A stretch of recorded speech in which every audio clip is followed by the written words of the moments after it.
Dios les bendiga, hermanos. Sean todos bienvenidos a la casa del Señor. Estamos aquí una vez más con un corazón agradecido por todo lo que hace Dios en nuestras vidas. Vamos a comenzar con los anuncios, hermanos. Somos la Iglesia Reformada Pan de Vida y estamos ubicados en el 1251 Avenue, en el Suite 700 en la ciudad de Pittsburgh, en el estado de California. El 94531 es el Citco. Los domingos, hermanos, tenemos a la 1:30 la escuela dominical, pero por el momento ha sido suspendida porque estamos teniendo clases de membresía. Así es de que no se lo pierda. A toda aquella persona que le gustaría ser miembro de esta iglesia puede venir a la 1:30 y recibir esa clase de membresía que está bastante interesada. A las 2:30 pasamos ya al servicio general. Los martes tenemos oración de damas a las 7 de la noche. Las hermanas se conectan en línea y oran por las necesidades de cada uno de nosotros y de todos en general y de la iglesia. Y los miércoles tenemos el estudio en línea con nuestro hermano Jorge Berríos y estamos llevando una serie que hemos titulado, o más bien él ha titulado, La Ley de Dios. Interesante también, los miércoles en la noche también tenemos oración de varones a las 7:30 de la noche. Los viernes también, el sábado tenemos estudio presencial en la casa de nuestros hermanos Berríos, Oscar y Marlene, a las 7 de la noche. Y estamos llevando las grandes doctrinas de la Biblia por el teólogo y pastor ya fallecido R.C. Sproul. También el último sábado, como el sábado del día de ayer, tenemos reunión de varones, pero a consecuencia que nuestro hermano Santiago está ausente, ha sido temporalmente suspendida. Pero una vez él venga, que yo creo que ya el próximo mes viene, vamos a retomar esa reunión de varones en la casa de nuestro hermano Santiago. Amén.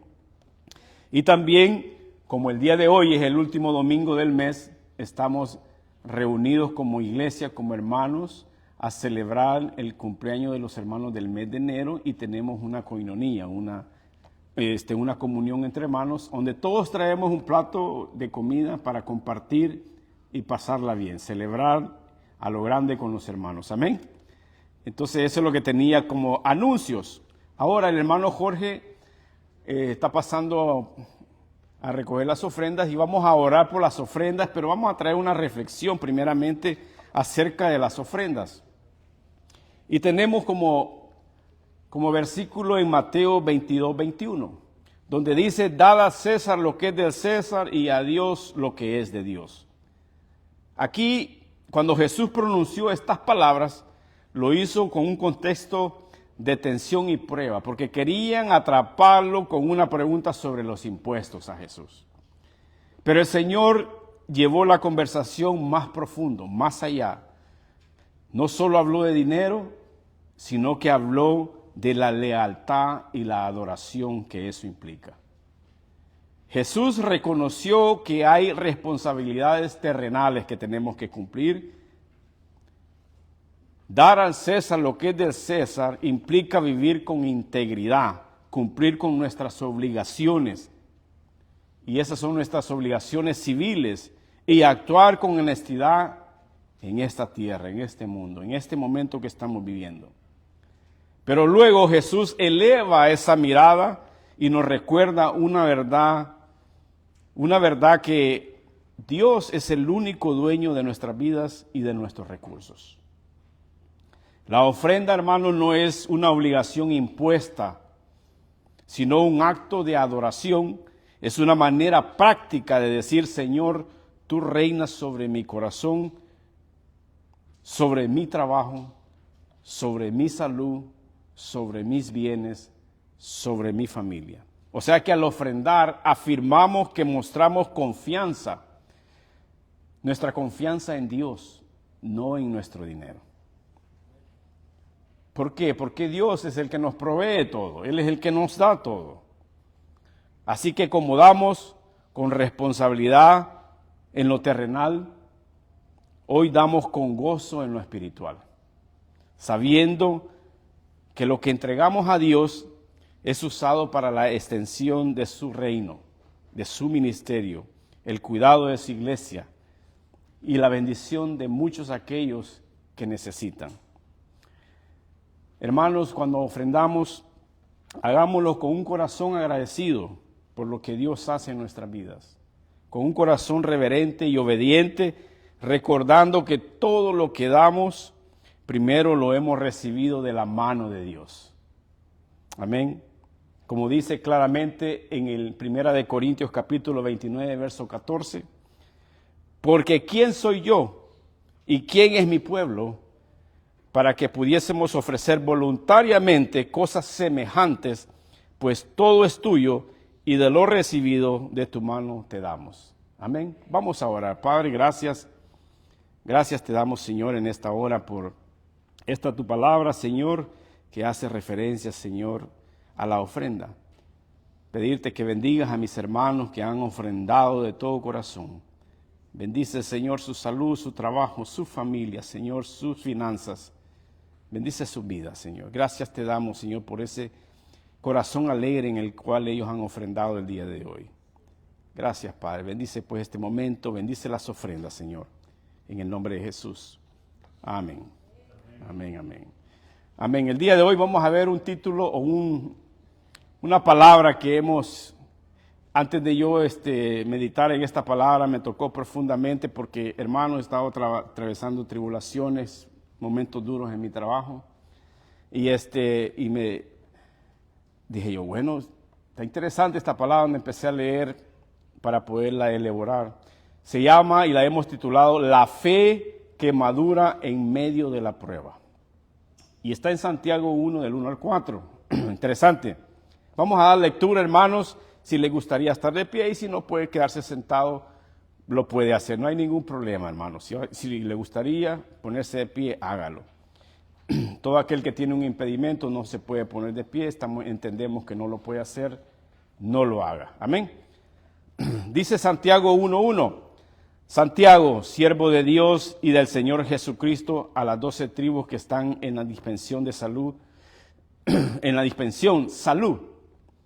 Hermanos míos, tened por sumo gozo cuando os halléis en diversas pruebas, sabiendo que la prueba de vuestra fe produce paciencia, mas tenga la paciencia su obra completa para que seáis perfectos y cabales sin que os falte cosa alguna. Amén. Vamos a orar. Amado Padre, Padre Celestial, venimos delante de ti con un gozo, con corazones humildes, con necesidades, Señor, de tu gracia, reconociendo que sin tu Espíritu no podemos entender ni vivir tu palabra. En este momento te rogamos, Señor, que abras el corazón, el entendimiento de cada uno de nosotros. Pedirte, Señor, que seas tú hablando a través de tu palabra, Señor. Señor, al meditar en Santiago 1, del 1 al 4, ayúdanos a ver las pruebas, no como castigo, sino como instrumento santo en tus manos para formar nuestro carácter, para fortalecer nuestra fe y llevarnos a la madurez que tú deseas en nosotros. Danos la gracia de gozo, aún en medio de las dificultades, sabiendo que tú estás obrando para nuestro bien y para tu gloria. Permite que tu palabra, Señor, penetre hasta lo más profundo de nuestro ser, que confronte lo que debe ser confrontado, que consuele al que está afligido y que afirme, Señor, al que está débil. Que todo pensamiento sea llevado cautivo a la obediencia de Cristo, Señor, y que salgamos de este lugar no solo como oidores, sino como hacedores de tu palabra. Bendice pues este momento, Señor. Bendice tu palabra. Te lo pedimos en el nombre de Cristo Jesús. Amén. Amén. Háblanos, Señor. Háblanos, Señor, el día de hoy. Hermanos, para tener un pequeño contexto histórico de quién era Santiago, ya todos sabemos, y si no lo sabemos, pues vamos a decir aquí, que hay algunos que tal vez no lo sepan, pero Santiago era medio hermano de Jesús. Era un hombre común, sin embargo, la evidencia muestra de que él era un hombre que al principio, cuando estaba caminando con Jesús, él no creía.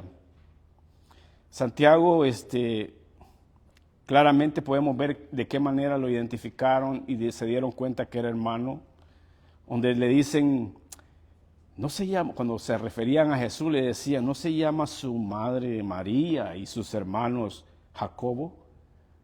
Que quiere decir Santiago, José, Simón y Judas. O sea, ahí se estaban haciendo referencia a la familia de Jesús. Entonces, también Pablo en el libro de Gálatas lo identifica como hermano del Señor, en Gálatas 1:19. Y ya en Hechos capítulo 15, Santiago aparece como una figura clave y líder de la iglesia de Jerusalén. Este Santiago, hermanos, no fue creyente, como les decía al principio, pero él fue transformado por una aparición del Cristo resucitado ya en 1 Corintios 15:7. Llegó a ser uno de los principales líderes de la iglesia primitiva, especialmente entre los judíos creyentes, mesiánicos. Su fecha en la que él escribió este libro fue aproximadamente en el año 44-49 después de Cristo. Y las razones importantes fueron que aquí esto no menciona en el Concilio de Jerusalén, no se menciona nada de esto, pero el enfoque es eminentemente judío, claramente judío, sin discusión sobre los gentiles. Aquí él se dirige directamente a los gentiles, a la ley mosaica. El estilo es más cercano a la enseñanza hebrea que ellos tenían en las epístolas paulinas que existían posteriormente. Probablemente es uno de los libros más antiguos del Nuevo Testamento.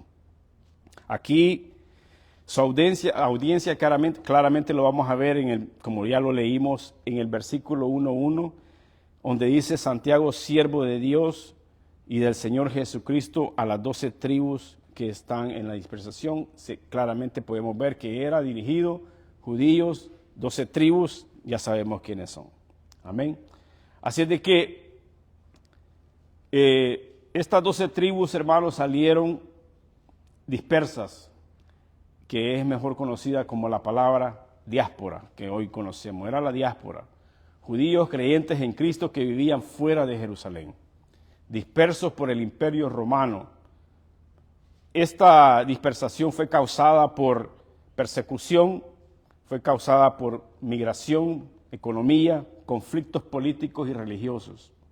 Esta palabra no se lo pierdan de vista, ojo, ténganlo en su mente, porque esto va a salir a reducir más adelante en la observación de esta palabra. Persecución, migración, conflictos políticos y religiosos. Eran creyentes que sufrían pobreza, opresión, enfrentaban tentaciones, conflictos internos entre ellos. Necesitaban una fe práctica, viva y perseverante. Santiago, siervo del Señor, siervo de Dios y del Señor Jesucristo. Aquí podemos ver que él no dice soy hermano de Jesucristo, no dice yo soy siervo del Señor. Santiago no apela a su parentesco, como muchos cuando vamos a un lugar y dicen, no, tú dile que mi tío es fulano de tal, para que pueda ser recibido, para que pueda ser atendido. En este caso, Santiago no apela a ese parentesco. Él se identifica como siervo, como siervo del Señor. Es como un esclavo que pertenece a ese amo. Era una total sumisión que él tenía, una autoridad basada en la obediencia de su título, un corazón pastoral, no jerárquico, no tenía jerarquía. Cristo mismo tomó esa forma de siervo, como lo dice en Filipenses 2:7. Y Pablo también usa ese mismo término en Romanos 1:1, siervo de Dios, siervo de Jesucristo. La autoridad en la iglesia, hermano, no proviene del nombre, ni del linaje, ni del cargo, sino de una vida rendida hacia Dios. Amén. Aquí Santiago coloca a Dios Padre y a Jesucristo en el mismo plano. Reconoce claramente la deidad de Cristo. Confiesa que Jesús es Señor, título usado para Yahvé, que se usa y se mira en la Septuaginta. Esto es una confesión cristológica profunda, aunque expresa una manera sobria y judía, lo dice claramente en Juan 20:28, Señor mío y Dios mío. Amén. Las 12 tribus que estaban en la dispersación, que era la diáspora, Era una entidad del pueblo de Dios. Santiago usa un lenguaje profundo, judaizante, donde dice las 12 tribus, en boca al Israel histórico. Pero ahora se refiere al Israel creyente, que ya lo vimos en las clases del hermano Jorge, que somos un solo pueblo. Amén. Algo que se está cumpliendo. En Gálatas 6:16 claramente lo dice, el Israel de Dios, el pueblo de Dios. No es un tratado político nacionalista, sino una teología pastoral. De ahí le dice a la dispersión, como decíamos, a la diáspora. En este término termina con un peso emocional enorme. Significaba vivir lejos del templo, vivir fuera de sus culturas, vivir lejos de su gente, vivir lejos de su nación. Eso era lo que significa la diáspora, como muchos de nosotros hoy en día vivimos en este país, lejos de nuestros amigos, de nuestras crianzas, de ese lugar que nos vio nacer, de esa ciudad donde nosotros crecimos. Vivimos en la diáspora. Y por ende, esta gente vivía bajo presión social y económica, que es lo que a nosotros nos pasa muchas veces en este país. Santiago le escribe a creyentes que viven su fe como extranjeros, lo cual conecta con Primera de Pedro 1:1, donde dice que somos peregrinos de la dispersación. Amén. Esta palabra me tomó mucho manera de pensar y desarrollarla de una mejor manera, porque al final dice él, salud. Salud. La palabra original quiere decir chairein en griego. Esta palabra significa regocijarse, alegrarse, gozo, bienestar con alegría. Era una fórmula común de saludo en el mundo grecorromano, especialmente en cartas. Algo parecido como decir, te deseo gozo, que estés lleno de alegría. Pero en muchas traducciones la hacen simplemente como saludos o como un salud, aunque el énfasis real es el gozo interior de aquel creyente. No solo era un saludo formal, sino que era una manera de decirle, gózate. Ahora, estaba viendo en mi Biblia la Reina Valera, que en el español antiguo, especialmente en el siglo XVI y en el siglo XVII, la palabra salud no significaba solo ausencia de enfermedad, sino que también era un bienestar integral. Era la paz, era prosperidad del alma, era gozo en la vida. Era una traducción adecuada para expresar el sentido amplio de la palabra chairín. Pero el significado cultural de salud en países latinos como El Salvador, como Honduras, como Guatemala, México, Nicaragua, todos esos países latinos, tiene 3 sentidos esta palabra salud. Es un salud como de cortesía, donde dicen salud, que quiere decir como cuando estamos en una reunión y brindan y dicen salud. Un salud y bendición.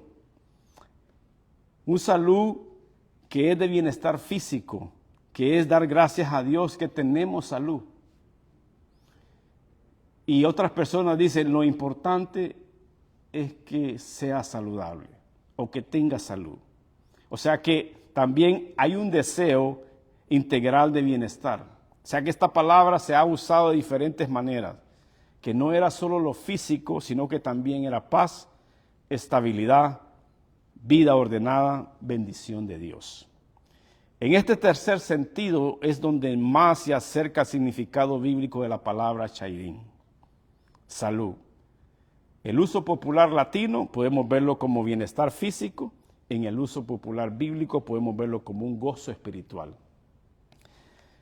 En el uso popular latino podemos verlo también como ausencia de enfermedad y en el uso bíblico podemos verlo como alegría en medio de pruebas. Y también en el verso latino, podemos verlo como un deseo general. Y en el uso bíblico es declaración de una palabra bíblica que Dios desea en cada uno de nosotros. O sea que Santiago aquí no está diciendo, espero que estés bien de salud. No. Aquí más bien él está llamando a vivir en el gozo que proviene de Dios. Amén. Ahora, cuando Santiago dice salud, no está deseando solo que no nos enfermemos, está proclamando una verdad espiritual, que el creyente, aún en la dispersación, aún estando lejos de su país, aún estando lejos de su familia, del lugar que lo vio nacer, aún en la prueba, que viva bajo el gozo que Dios produce en el corazón. Un gozo que no depende de las circunstancias. Un gozo que no depende de lo que estamos viviendo en ese momento. Amén. En nuestra cultura decimos, mientras haya salud, todo está bien. Pero Santiago nos enseña en este pasaje que aún cuando falte la salud, el creyente puede vivir con gozo en Cristo Jesús. Amén. Amén. Interesante esta palabra, me llamó mucho la atención. En el verso 2, Santiago 1:2 dice, hermanos míos, tened por sumo gozo cuando os halléis en diversas pruebas. Wow, qué palabra esta. Santiago comienza con una expresión profunda pastoral donde dice, hermanos míos. Esto nos recuerda a la exhortación que sigue y dura en un amor que Él tiene para aquellas personas que están ausentes, para aquellas 12 tribus que han sido dispersas. Santiago no habla como juez, sino como un miembro del mismo cuerpo en Cristo Jesús, que las pruebas nos aíslan del cuerpo de Cristo. Pero al contrario, Él está diciendo que las pruebas nos unan a Él, que nos unan a Cristo, que nos mantengamos mejor unidos, que mantengamos y permanezcamos en ese amor fraternal, como dice Hebreos 13:1. Donde dice también en Romanos 12:10, amados los unos a los otros con ese amor fraternal. Cuando atravesamos pruebas, el enemigo nos tienta a aislarnos, a hacernos ausentes, a retirarnos.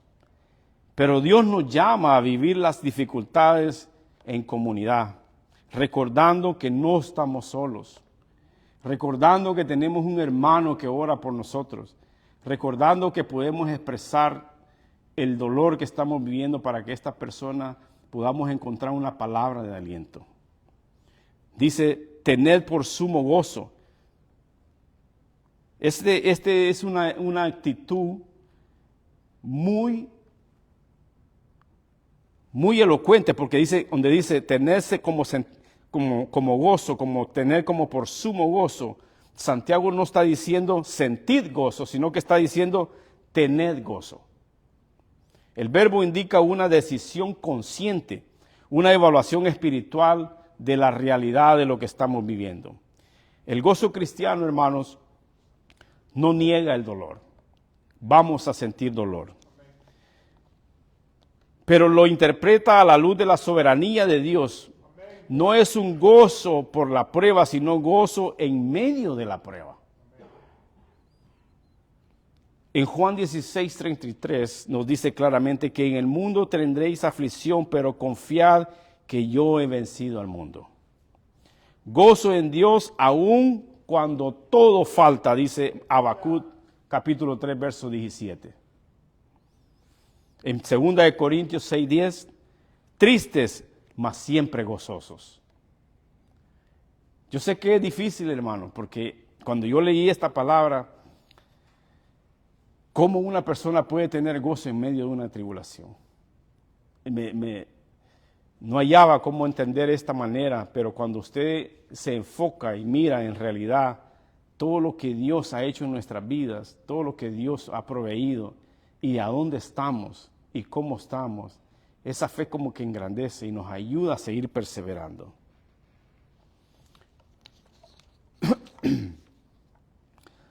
Hermanos, como creyentes, no vivimos gobernados por las circunstancias, sino por la verdad del Evangelio. El gozo nace de saber que Dios está obrando, aun cuando no lo entendemos. Aleluya, así es. Dice aquí claramente en este verso, cuando os halléis en diversas pruebas, es una realidad inevitable, hermanos. Santiago no dice si os halláis, sino que dice, sino cuándo.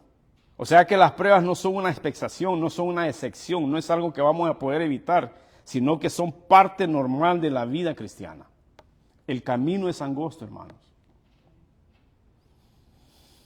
Ahora, ¿cuáles son esas pruebas diversas que él está hablando en este pasaje? La palabra griega peirasomos incluye varias categorías de pruebas que vienen siendo aflicciones, vienen siendo dificultades económicas, enfermedades, conflictos familiares, persecución por la fe, tentaciones externas que ponen a prueba nuestra fe. Es un número de pruebas que uno puede experimentar, pero pruebas variadas, que esto lo que hace es que refina nuestra fe. Primera de Pedro 1:6 dice, pruebas variadas que refinan la fe. Y en Job 5:7 dice, el hombre nace para la aflicción. Pero en Juan 15:20 dice, el siervo no es mayor que su Señor. ¿Qué quiere decir esto?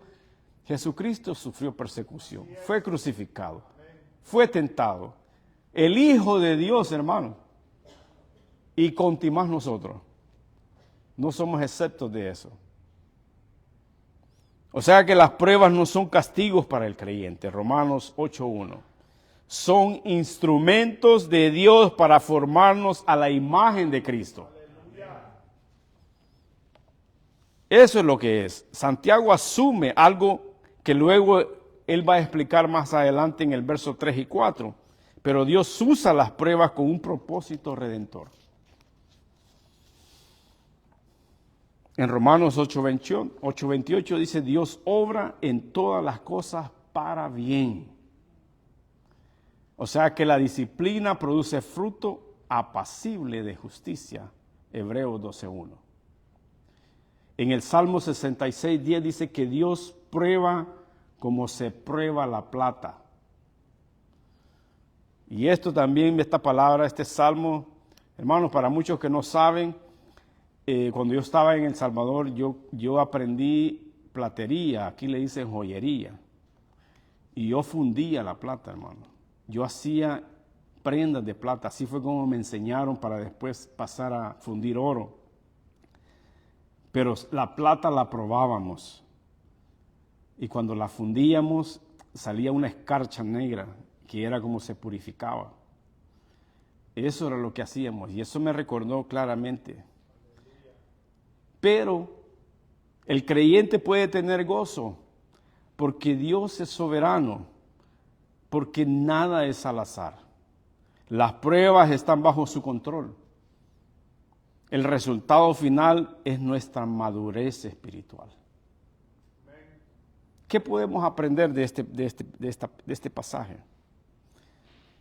Lo que podemos aprender, hermanos, es que las pruebas revelan la profundidad de nuestra fe. Las pruebas no crean la fe, las pruebas la exponen delante de los demás. La fe que no es probada no puede ser confiable. En Primera de Pedro 4 dice que no sorprendamos del fuego de la prueba. O sea que no seamos sorprendidos por eso. El gozo cristiano, hermanos, es un acto de fe. En Proverbios 3:5 dice, fíate de Jehová de todo tu corazón. O sea que Dios está más interesado en nuestro carácter que en nuestra comodidad. Aleluya, así es. Las pruebas nos quitan ese apoyo falso para que dependamos solamente de Él. Tenemos que depender de Él. En 2 Corintios 12:9 dice, su gracia es suficiente. Suficiente. Este verso nos conforta con una verdad, y es que el sufrimiento en las manos de Dios se convierte en un medio de gracia. El creyente puede mirar la prueba y decir claramente, esto no vino para destruirme, sino para formarme. Amén. En Santiago ya 1:3, verso 3, dice, sabiendo que la prueba de vuestra fe produce paciencia. Qué palabra más es tremenda.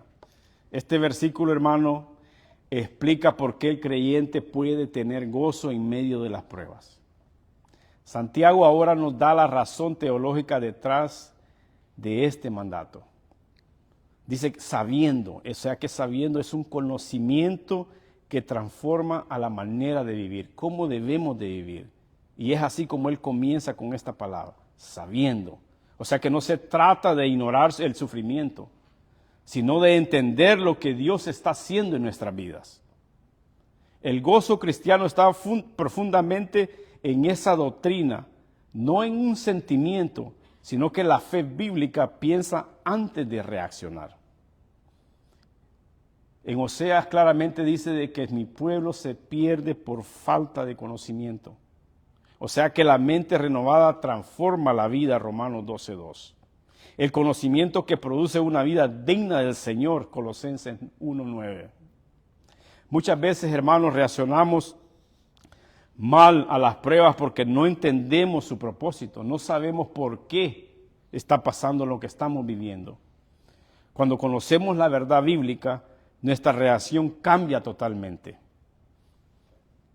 Y cambia de una manera en que nos quejamos menos, nuestra confianza es mejor, tenemos menos desesperación porque nos desesperamos a veces y terminamos en más oración. O sea que la prueba de nuestra fe, hermanos, como dice este verso, es una fe examinada, no destruida. La palabra prueba implica un examen, a una examinación, como el metal que es puesto a fuego para demostrar que es auténtico, que es real, como les mostraba acerca de lo de la plata, que era lo que nosotros hacíamos para detectar qué tan real y qué tan puro era ese metal. Pero Dios, hermanos, quiero que sepa que Dios no lo prueba a uno para informarse cómo está usted, para Él saber cuál es su fe, no, sino que Dios lo hace para revelarnos a nosotros la condición de fe que tenemos nosotros. Una fe no probada es una fe superficial. La fe probada es más preciosa que el oro, dice Primera de Pedro, capítulo 1, verso 6. En Job 23:10 dice, me probará y saldré como oro. Y en Proverbios 17:3 dice, Jehová prueba los corazones. O sea que las pruebas nos revelan que si nuestra fe descansa en Dios o en las circunstancias que estamos viviendo. ¿En qué descansa nuestra fe? Las pruebas revelan también que si seguimos confiando cuando cuando Él guarda silencio, cuando dice, ¿por qué me has abandonado? También nos revela que si amamos a Dios por quien Él es, no solo por lo que Él nos da, porque muchas veces pasa eso, hermano. Estamos con Dios cuando tenemos salud, cuando tenemos dinero, solo cuando Él nos da. Pero en realidad, como dice el mismo verso, de vuestra fe, que es el centro de la obra de Dios. Santiago nos dice la prueba de vuestra vida o de vuestras fuerzas, sino que dice de vuestra fe. Dios trabaja primero en lo interno, en el corazón, antes que lo de afuera, antes que lo externo. La fe, hermano, es el canal por el cual vivimos la vida cristiana. Sin fe, como dice en Hebreos, es imposible agradar a Dios. En 2 Corintios 5:7 dice, amados por fe, no por vida, ni por vista. Gálatas 2:20 dice, vivimos por la fe del Hijo de Dios. O sea que las crisis, hermanos, revelan en qué o en quién estamos confiando realmente. Cuando todo se sacude, la fe verdadera permanece firme, porque su fundamento es Cristo Jesús. Mateo 7:24. Este verso dice que la fe produce paciencia, y esta paciencia es un fruto que se está formando. Aquí vemos ya el resultado de la prueba que claramente dice que está produciendo una paciencia en nosotros. Y esta palabra paciencia en el griego significa hiponome, que significa perseverancia, constancia y firmeza bajo presión. O sea que la paciencia no es pasiva, sino resistencia espiritual. Y esto, hermanos, no nacemos siendo pacientes. No nacemos con esa cualidad, sino que somos formados durante ese proceso. La tribulación, hermanos, produce paciencia, carácter probado y esperanza. Romanos 5:3. Necesitamos paciencia para alcanzar esa promesa. Hebreos 10:36. Lucas 21:19. Con vuestra paciencia ganaréis vuestra alma. Dios nos enseña, hermano, a ser pacientes, a que debemos de esperar, a que debemos de ser perseverantes. Dios nos enseña a confiar en su tiempo y no al tiempo de nosotros. Las pruebas tienen un propósito de formación. Nada es inútil en la mano de Dios, nada. Porque bueno es haber sido humillado, dice el Salmo 119:71. La fe, hermanos, esa fe fuerte no se desarrolla siendo o estando cómodos, sino que la fidelidad en medio de la presión, de ahí surge esa fe. En Santiago 2:22 dice que la fe se perfecciona con las obras. Dios está formando al creyente, lo está haciendo más firme, más duro, no lo está haciendo más frágil, sino que lo está endureciendo. O sea que la paciencia nos capacita para permanecer fieles aun cuando no vemos resultados. En 1 Corintios 15:58 dice, firmes y constantes en la obra del Señor. O sea que este verso 3 en Santiago 1 nos enseña que Dios no desperdicia el dolor del creyente, sino que cada prueba es el taller espiritual donde Dios está formando a cada uno de nosotros. Es una fe más profunda, es una fe con un carácter más firme, es una vida más semejante a la de Cristo. La pregunta no es, ¿por qué estoy pasando esto? Sino, la pregunta debería de ser, ¿qué está produciendo Dios en mi vida a través de esta prueba? ¿Qué está Dios formando en mi carácter a través de esta prueba? ¿Qué está Dios haciendo conmigo en esta prueba? Eso debería ser la pregunta. Ahora ya en el verso 4, Santiago 1:4 dice, mas tenga paciencia su obra completa, para que seáis perfectos y cabales, sin que os falte cosa alguna.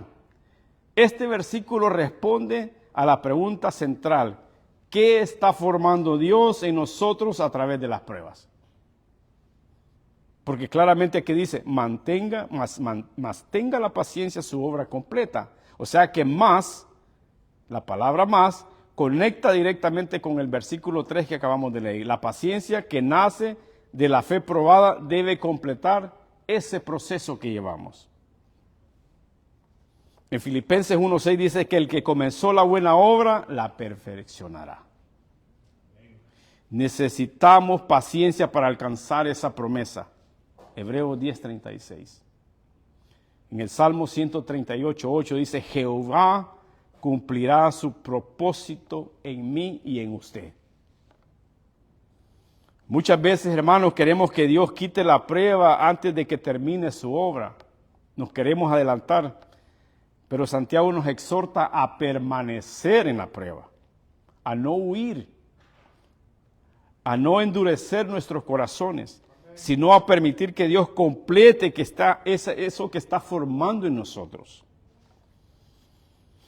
La paciencia, la perseverancia activa no es algo que nosotros queramos huir de eso. Esta paciencia no, hermano, no es una paciencia pasiva, no es conformismo, no es resignación a lo que está pasando, no nada de eso, sino que esa paciencia es perseverancia, es confianza, es en tener fe. La paciencia, hermano, es claramente la evidencia de una fe viva. El creyente persevera porque confía en el carácter de Dios. Romanos 12:2 dice, sufridos en la tribulación, fortalecidos con paciencia, dice en Colosenses 1:11. Y en Apocalipsis 14:2 dice, aquí está la paciencia de los santos. O sea que en el mundo, estamos en un mundo que a veces buscamos salidas rápidas, pero Dios nos llama a permanecer fieles. Nos llama a permanecer fieles en el matrimonio, en la crianza de nuestros hijos, a permanecer fieles en la iglesia que atendemos, a que busquemos la santidad espiritual personal de cada uno, a que busquemos esa obediencia diaria. ¿Para qué? ¿Pero para qué nos está diciendo eso? Claramente el texto nos dice, para que seáis perfectos y cabales. Aquí Santiago describe el resultado final de este proceso. Perfectos, hermanos, no significa sin pecado, porque siempre vamos a pecar. Esto significa que seamos maduros, que seamos completos y espiritualmente desarrollados. Y esta palabra cabales, yo tengo mucho esta palabra, no sé por qué la digo, pero cada vez que me dicen algo y afirmativo, digo yo cabal. Quiere decir así es. Pero es una palabra que desde pequeño la digo. Pero esta palabra cabales significa íntegros, firmes, equilibrados en la fe. Eso es lo que significa. En Mateo 5:48 dice, sed perfectos como vuestro Padre. ¿Qué quiere decir esto? Madurez espiritual. Y en Efesios 4:13 dice, llegar a la medida de la estatura de Cristo. En Hebreos 5:14, la madurez distingue el bien del mal. Hermanos, Dios no busca cristianos superficiales. Dios no busca cristianos inconstantes. Dios no busca dependientes de decisiones vanas. Busca creyentes maduros, firmes y estables. Y sigue diciendo el verso, sin que os falte cosa alguna. O sea que suficiente tenemos en Cristo Jesús. Amén. Esta frase no promete prosperidad material como muchos predican, sino la plenitud espiritual en Cristo Jesús. O sea que en Cristo tenemos todo lo necesario para vivir en el cristianismo. Nada esencial para nuestra salvación y santificación nos falta. Tenemos a Cristo. Segunda de Pedro 1:3 dice, todo lo que pertenece a la vida y a la piedad. Salmo 23:1 dice, nada me faltará en Cristo. Colosenses 2:10 dice que estamos completos en Él. Hermanos, aunque falten las fuerzas, aunque falten recursos, aunque falten respuestas inmediatas, en Cristo tenemos lo esencial. En Cristo no nos falta. Aleluya, así es. En Cristo tenemos gracia, tenemos presencia, tenemos perdón, tenemos esperanza, tenemos propósito eterno, hermano. Aleluya, así es. Sea que las pruebas no nos señalan el abandono, sino que nos afirman más en nuestro Señor. Y en su momento Dios disciplina a sus hijos y nos disciplina porque nos ama. La madurez espiritual, hermano, es el objetivo de Dios. es más importante que aliviar el dolor, es transformar el corazón. La perseverancia produce una fe firme en todas las áreas de nuestra vida, hermano. Porque una fe madura va a impactar en el hogar. Una fe madura va a impactar en su trabajo. Impacta hasta entre nosotros mismos como iglesia. Va a impactar en el mundo allá afuera.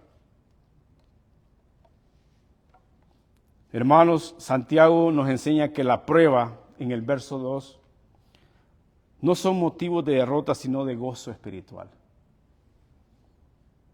La fe probada en el verso 3 produce perseverancia. Y la perseverancia en el verso 4 produce madurez completa. Dios no está destruyendo nuestra fe, sino que la está fortaleciendo cada día más. Hermanos, lo que hoy duele, mañana dará fruto. Lo que hoy pesa, mañana será más firme y nos hará más firme. Y lo que hoy no entendemos, el día de mañana estaremos glorificando a Dios por lo que hizo en nuestras vidas. Hermanos, no evadamos la prueba. Permitamos que la paciencia sea completa. Seamos pacientes. No abandonemos ese proceso. Sigamos en la brecha.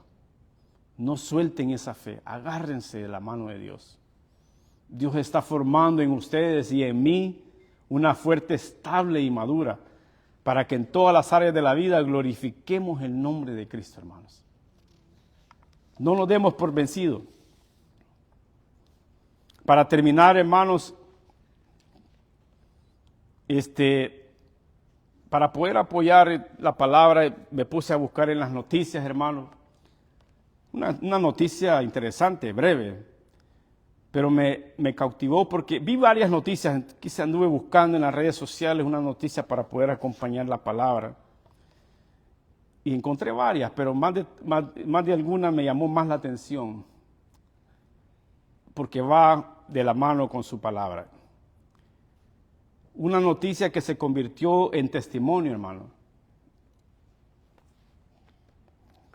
Y se la voy a leer, dice, en una ciudad de los Estados Unidos, una familia hispana vivía una vida sencilla pero estable.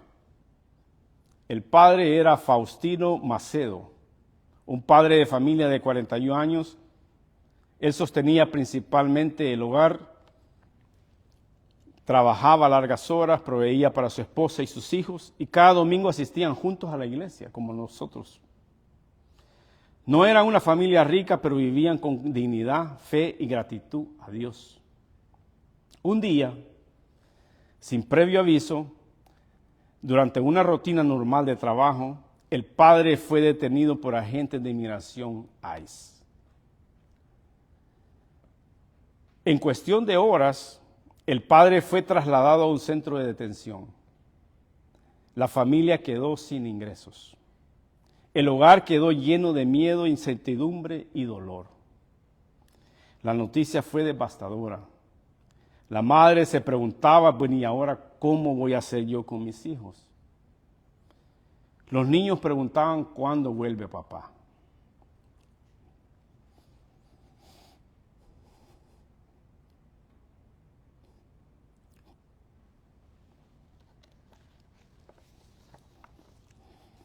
No había respuesta.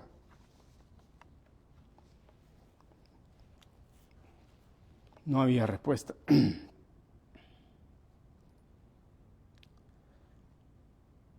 El testimonio, los primeros días fueron duros.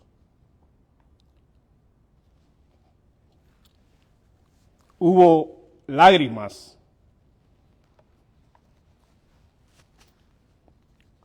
Noches sin dormir. Dice la noticia que hubieron momentos de profunda angustia. Pero en medio del dolor estaba una familia que tomó una decisión. Y fue aferrarse a Dios.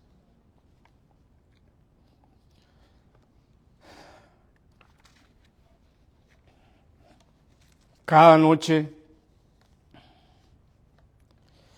aunque el corazón quebrantado, la madre reunía a sus hijos y oraban juntos.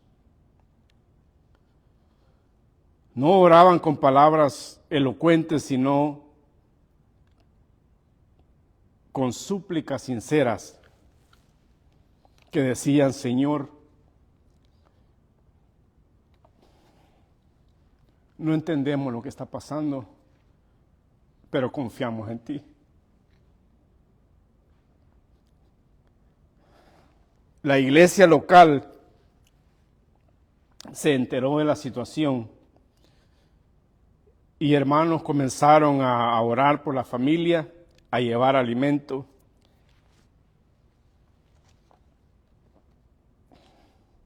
Ayudar con gastos básicos que tenían, a acompañarlos espiritualmente. Mientras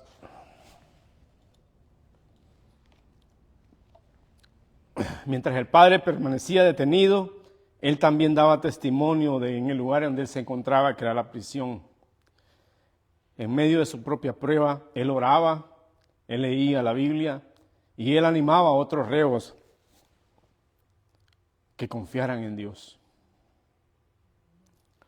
Meses después, tras un proceso largo y desgarre, el padre fue liberado.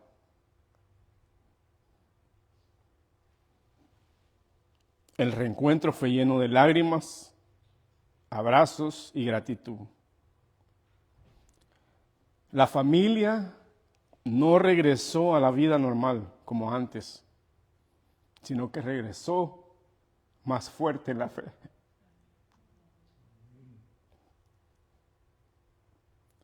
Y ellos en su confesión, en su testimonio, ellos confesaron claramente, fueron palabras de ellos que dicen: perdimos la seguridad económica por un tiempo, pero nunca perdimos la presencia de Dios.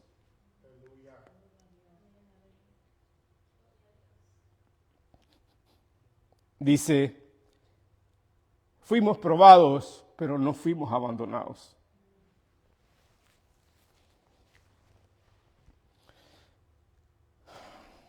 En el verso 2 leíamos claramente, dice: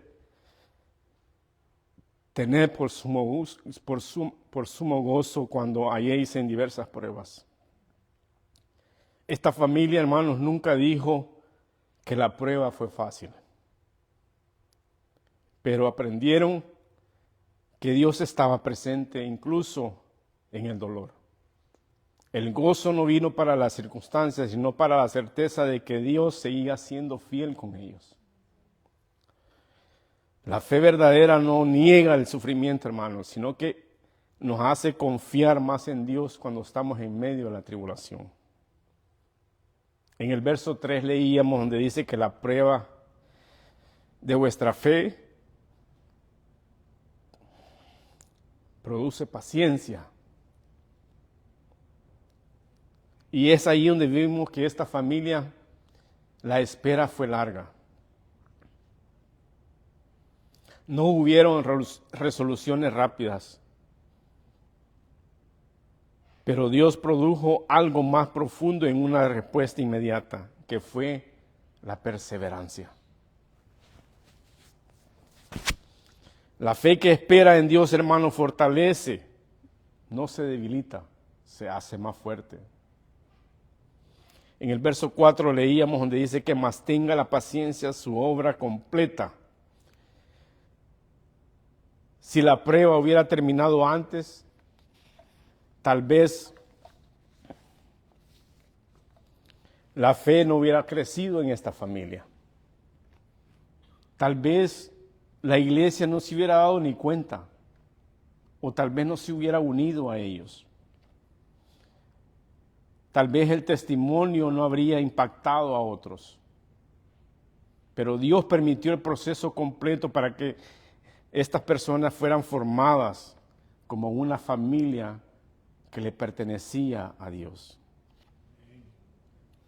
Dios no solo quiere acercarnos o no nos quiere sacar de esa prueba, sino que quiere transformar caracteres en la vida de cada uno de nosotros. Dice, para que seáis perfectos y cabales sin que os falte cosa alguna, dice el verso. Hoy esta familia da testimonio de una fe más firme, una fe más madura, una fe más dependiente de Dios. Aprendieron que aunque falte el dinero, la estabilidad o la certeza humana, en Cristo no nos falta nada. En Cristo tenemos gracia suficiente. Hermanos, esta historia no es única, hay muchas historias. Muchos hoy están viviendo pruebas económicas, pruebas familiares, pruebas migratorias, pruebas de salud, pruebas espirituales. Pero Santiago nos recuerda claramente que la prueba no destruye la fe verdadera, sino que la purifica como el oro y la plata. Dios sigue usando las pruebas para fortalecer nuestro carácter, para unirnos a nosotros como iglesia, para mostrar su fidelidad al mundo entero que nos mira. Para terminar, hermanos, la prueba puede sacudir nuestras vidas, pero en las manos de Dios nunca sacude nuestra esperanza. Gracias a Dios por tu palabra. Hermanos, antes de terminar quiero recitar